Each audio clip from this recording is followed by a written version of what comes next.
Hey, so my 4-year-old has been telling me this joke again and again and again. So I'm going to share it with you. What do you call a dog that is out in the sun? Sometimes he says hot dog. Sometimes he says dog hot. It all depends on how he's feeling that day. But anyway, the hot dog is pretty funny, right? Hey, a couple of things real quick as we head into the holiday season. Man, if you could make sure you're staying in touch with your team, and especially on the weekends, of just send them a little text, a little message. A lot of you are so good at that. So as the calendar gets busier and busier as we get closer to the holidays, just keep up those great habits of keeping up.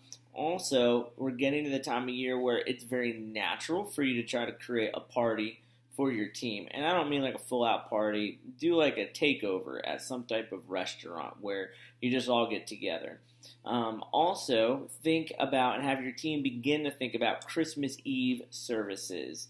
Um, Technically, that weekend is an A, B, or C rotation week, but maybe you can talk to your team about taking on a Christmas Eve service if that Sunday is not your normal rotation.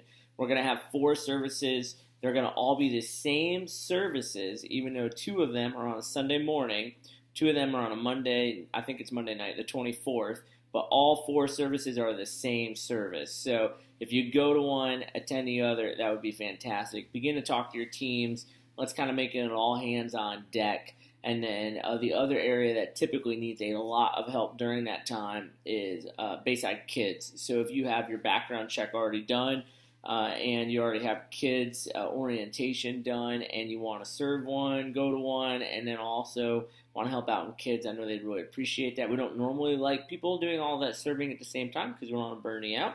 But for a one-time thing in the year, for Christmas and Easter is the other time that those things are typically needed. We're totally okay with that. And then also, if you think about it, be thinking about the one person that God is putting on your heart as a leader to just take an extra moment and invest in, whether it's a text message that says, hey, I appreciate you, thinking about you, or asking them, hey, how can I pray for you, or maybe even getting together at a Starbucks after work one night and going, hey, I just want to learn more about you, hear your story, how'd you get to Bayside, that kind of thing. And let's just keep building this community that you all have already been establishing for some time, and let's just keep this thing going. So appreciate you. Thank you for constantly going above and beyond, making a difference, and let's have an amazing Thanksgiving and Christmas season.